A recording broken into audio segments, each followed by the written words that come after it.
No, no. You know, you only ever do a sequel if an audience demands it, and whether that's through box office receipts or whatever. Or it's a very, you don't just assume.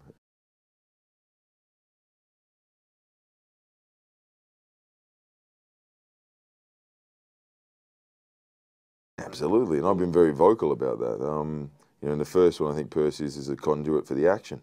It's a figurine, basically, on a wrecking ball, on a revenge mission. And, you know, with this one, I wanted to kind of, you know, you want to explore the character more, and you want to explore his relationships more with his family, with his father, with his brother, and with this one, with a son. And that exposes the character more. So, you know, that's a great opportunity. You're very lucky to get.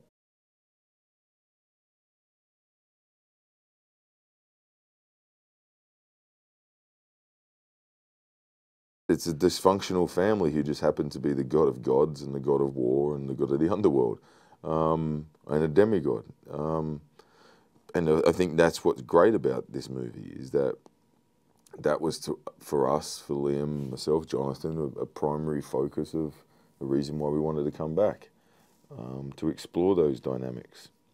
And, you know, look, every family has favoritism in it. Every family has disgruntled feelings about parents or towards, you know, their siblings. So there's something that's human about these gods now that we can relate to.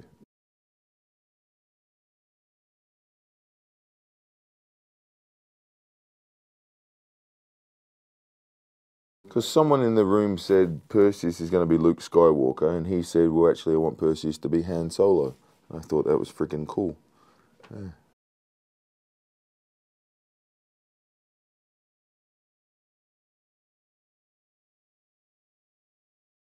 Toby's a great actor. He understands his role. He's not out there just for himself. He's out there to support the film. It's very rare, and that's what I love about Toby. You know, I can work closely with him. It's never about ego.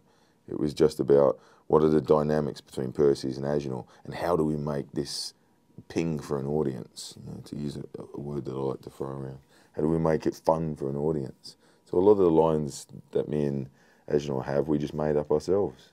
You know, and Jonathan allowed us the freedom to do that.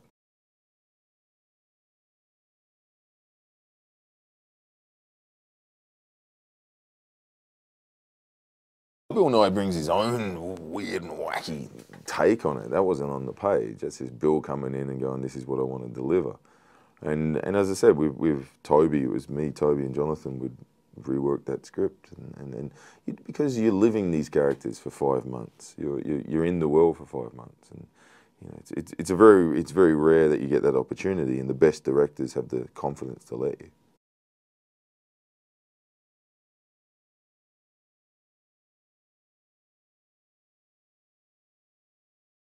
It was my idea. My idea was to beat Perseus up. Um, I'd seen a lot of movies where the hero had a rippling six pack, and it was all about how fluid the choreography was. Um, you know, and I grew up watching movies like Lethal Weapon and Die Hard, Mad Max, old westerns I love, and it was a case of going with their heroes where, you know, Bruce and Mel do it great, Harrison does it great in Indiana. Characters where it's a struggle. It's hard work. It's, you know, if you look at Die Hard, he gets his feet cut up and he can't walk, and you feel that pain. And I hadn't seen that for a while in movies. And I'd seen all the superheroes. I hadn't seen a fallible hero.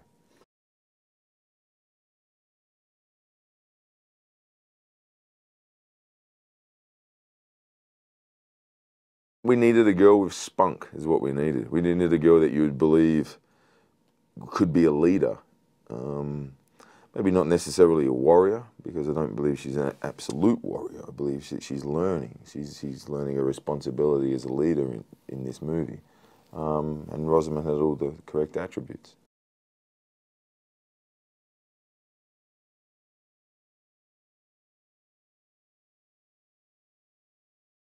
I think when you have the caliber of actors like Liam and Rafe, you utilise them. I think they got a kick out of exploring this family.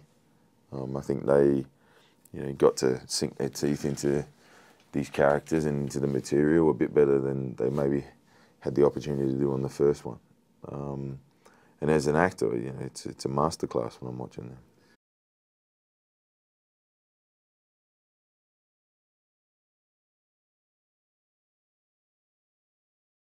It was more I wanted each fight scene to have its own identity. Sometimes it can get lost in a movie like this and become a video game. And so if you notice, the Chimera is about me getting my son rather than me killing a Chimera. And even though you look at the Cyclops fight, there's a humour to that Cyclops fight, hence all my kind of little asides, like, this is a bad idea, or, you got to be kidding me. It's there's a humour to it that is different to, say, the Minotaur fight, where it's a real dark horror movie with a UFC battle going on. So I've got an affinity to all of them because we helped design them.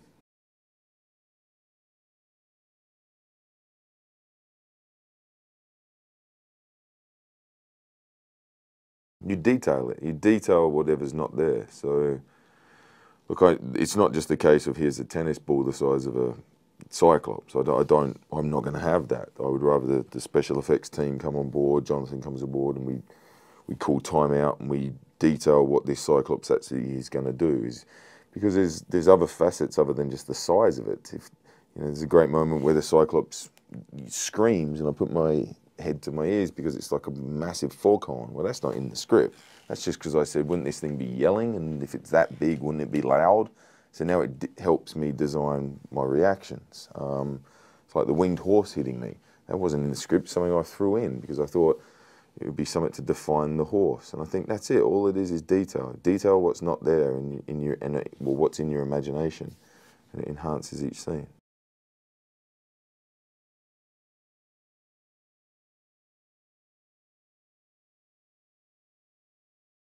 I love it. I love this movie. It's hard to say, Sometimes you do movies and you go, yeah, it's great, or the editor did this, the studio did this, but this is the movie that I wanted to see. This is, I saw it, and I saw it with my best mates, and we all hooted and hollered and had a great time. That's it. I'm proud of it.